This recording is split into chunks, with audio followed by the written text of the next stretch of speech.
श्री राम। शंखनाद में आपका स्वागत है। अरविंद केजरीवाल जहां कोर्ट में तरह तरह की याचिकाएं डालकर कुछ राहत पाने की कोशिश कर रहे हैं, वहीं सीबीआई ने अरविंद केजरीवाल को झटका दे दिया है। अरविंद केजरीवाल सोच रहे थे कि कुछ राहत पाकर कोर्ट से मैं अपना मुख्यमंत्री का पद बचा लूं, मैं अपनी पार्टी की राजनीति कर लूं, लेकिन अब सीबीआई ने उनकी टेंशन बढ़ा दी है।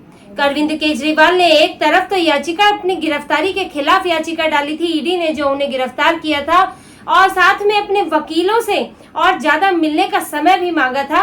लेकिन अब सीबीआई ने कोर्ट में ऐसी जानकारी दी है कि केजरीवाल की अब ये याचिकाएं फेल होने वाली हैं।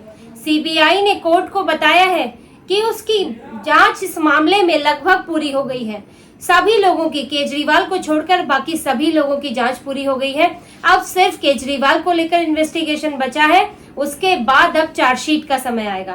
सीबीआई एक कदम आगे और बढ़ेगी और इस शराब घोटाले की चार्जशीट दायर की जाएगी और सीबीआई के साथ ईडी भी अपनी फाइनल चार्जशीट दायर करेगी। अब अंतिम चार्जशीट होगी जिसमें अरविंद केजरीवाल को आरोपी बनाया जाएगा, आम आदमी पार्टी को आरोपी बनाया जाएगा, धाराएं लगेंगी और दोष साबित करने की कोशिश की जाएगी। अब तक सिर्फ ये जांच चल रही है जिसमें पूछताछ होती है, गवाह के सामना कराया जाता है, लोगों को बुलाया जाता है, सबूतों पर बात होती है। लेकिन अभी तक ये मामला ट्रायल में नहीं आया है, अभी तक सुनवाई, मुकदमा शुरू नहीं हुआ है। इसीलिए तरह तरह की बेल की भी अपील होती है। इसके अलावा जो गिरफ्तारी होती है उसको भी चुनौती दी जाती है और कई तरह के बयान भी सामने आते हैं कि ईडी अगर कोई सबूत देती है तो उसको भी उस तरह से काउंटर किया जाता है कि पुराना बयान उठा लिया, नया बयान उठा लिया, क्योंकि अभी जांच चल रही है, चीजें जो है पुख्ता अभी नहीं है। लेकिन जब मुकदमे में आ जाएगा, जब कोर्ट के सामने सारे सबूत पूरी तरह से रखे जाएंगे और अरविंद केजरीवाल, उनके वकीलों से उस पर जवाब पूछा जाएगा, अरविंद केजरीवाल को खुद को निर्दोष साबित करना होगा, तब असली मसला उठेगा और अरविंद केजरीवाल की मुश्किलें धीरे धीरे और बढ़ेंगी, क्योंकि केस बढ़ जाएगा आगे। अभी तक एक जगह पर रुका हुआ है और अभी जिस तरह से बेल का मामला चल रहा है, जैसे कि अभी इन्होंने लोअर कोर्ट में अप्लाई किया था, इन्हें बेल मिल गई थी, लेकिन फिर ये दिल्ली हाई कोर्ट में मामला गया, वहां स्टे लग गया, फिर ये सुप्रीम कोर्ट गए, फिर अभी सीबीआई ने गिरफ्तार किया, फिर उसकी बेल का मामला चल रहा है। तो इस तरह के तो कई तो इनके बेल के मामले चल रहे हैं। दूसरी तरफ ईडी की गिरफ्तारी का मामला सुप्रीम कोर्ट में अलग है। फिर इन्होंने एक दिल्ली हाई कोर्ट में अपील की है कि इनके वकीलों से इन्हें ज्यादा मुलाकातें करने दी जाए और 2 या 2 से ज्यादा मुलाकातें करने की इनको परमिशन दी जाए, क्योंकि केजरीवाल पर 35 से करीब केस चल रहे हैं और उनका कहना है कि अगर मैं अपने वकीलों से बात नहीं कर पाऊंगा तो इन मामलों का आगे क्या होगा। लेकिन लोअर कोर्ट ने इस याचिका को खारिज कर दिया था। उनका कहना था कि अरविंद केजरीवाल पहले भी ऐसी याचिका डाल चुके हैं और इस बार की याचिका में कुछ ऐसा खास नहीं है, अलग नहीं है जो इसे स्वीकार किया जाए। तो अरविंद केजरीवाल दिल्ली हाई कोर्ट चले गए। अब दिल्ली हाई कोर्ट ने भी इस मामले में सीबीआई से और जेल अथॉरिटी है, ईडी से जवाब मांगा है और 15 जुलाई को अब इस पर सुनवाई होगी। अब वो अपनी आपत्ति बताएंगे कि इन्हें क्यों नहीं, अरविंद केजरीवाल को क्यों नहीं वकीलों से ज्यादा मुलाकातें करनी चाहिए और उनकी क्या आपत्ति है। अरविंद केजरीवाल क्योंकि वो 2 जिम्मेदारियां संभाल रहे हैं, आप देखेंगे कि वो पार्टी के भी प्रमुख हैं और वो सरकार के भी प्रमुख हैं, वो मुख्यमंत्री के पद से भी नहीं हटे हैं और संयोजक की जिम्मेदारी भी उन्होंने अपने पास रखी हुई है, क्योंकि बहुत इनसिक्योर आदमी है। उन्हें लगता है कि जरा भी पावर अगर किसी और को मिल गई उनकी पार्टी में तो सत्ता उनके हाथ से, पार्टी उनके हाथ से चली जाएगी। इसलिए अपनी पत्नी को भी वो आगे कर रहे हैं, उनको मुख्यमंत्री के चेहरे के तौर पर अभी परोक्ष रूप से सामने रख रहे हैं। तो अरविंद केजरीवाल चाहते हैं सत्ता जो है घर में ही रहे। तो ऐसे में अरविंद केजरीवाल अपने वकीलों से ज्यादा मुलाकातें करना चाहते हैं कि केस पर भी चर्चा हो और कुछ दूसरी चर्चाएं भी हो जाए। इसी तरह से उन्होंने अपनी पत्नी से भी मुलाकात के लिए याचिका डाली थी कि मेडिकल बोर्ड से, डॉक्टर से जब उनकी बात हो तो पत्नी साथ में हो, लेकिन कोर्ट ने इसे भी खारिज कर दिया और कहा कि मेडिकल बोर्ड से बाद में उनकी पत्नी मिलकर जानकारी ले सकती है। तो अरविंद केजरीवाल की बेचैनी बढ़ी हुई है, उनको बाहर की जानकारियां नहीं मिल पा रही है, क्योंकि आपने सत्ता तो अपने काबू में रखी है। आम आदमी पार्टी में अरविंद केजरीवाल के बिना एक पत्ता भी नहीं हिलता।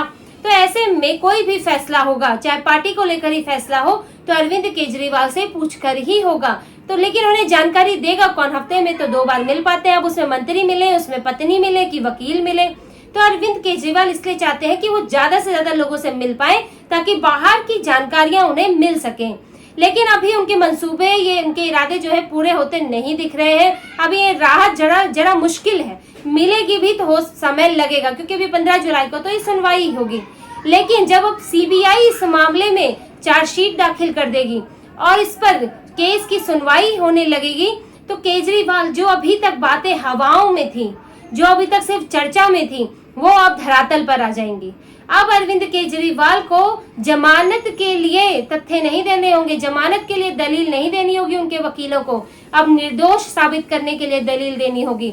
अब जिन गवाहों पर सवाल उठाया जा रहा है वो गवाह कोर्ट में पेश होंगे, उनके गवाही का इस्तेमाल होगा केजरीवाल के खिलाफ। अब ये मामला अपने अगले पड़ाव पर चला जाएगा और केजरीवाल के लिए ये एक मुश्किल वाली बात है, क्योंकि छोटी छोटी राहतें भी तब हो सकता है कि मिलनी मुश्किल हो जाए। हालांकि वो जमानत के लिए अप्लाई कर सकते हैं, हो सकता है कि उनको जमानत मिल भी जाए, लेकिन क्योंकि ईडी और सीबीआई दोनों का मामला चल रहा है तो सीबीआई चार्जशीट डालेगी, ईडी हो सकता है बाद में चार्जशीट डाले, तो ईडी की हिरासत में वो रहेंगे ही।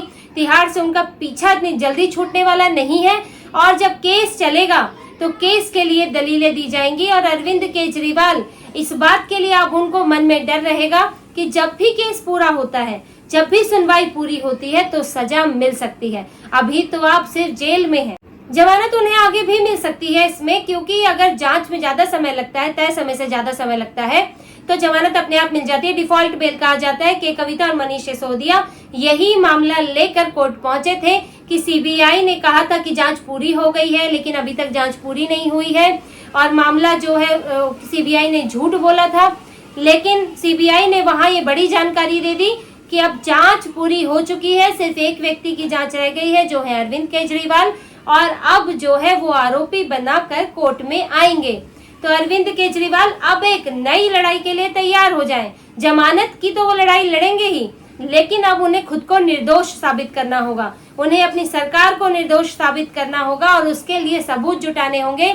अब कह सकते हैं कि ये मामला जो है ये अब असल में कोर्ट में पहुंच गया है, असल में अब ये धरातल पर उतरेगा और इस पर सुनवाई होगी और फैसला कुछ भी हो सकता है। लालू यादव को भी जेल हुई थी भ्रष्टाचार के मामले में, समय भले ही लग सकता है लेकिन फैसला कुछ भी आ सकता है। और अरविंद केजरीवाल के लिए अभी बुरे सपने जैसा है, क्योंकि जब तक फैसला नहीं आता तो एक धुक धुक तो उनको चलती ही रहेगी, परेशानी तो उनके मन में रहेगी ही कि अगर फैसला आ जाता है और उनके पक्ष में नहीं आता है तो उन्हें परमानेंट जेल की सजा काटनी होगी।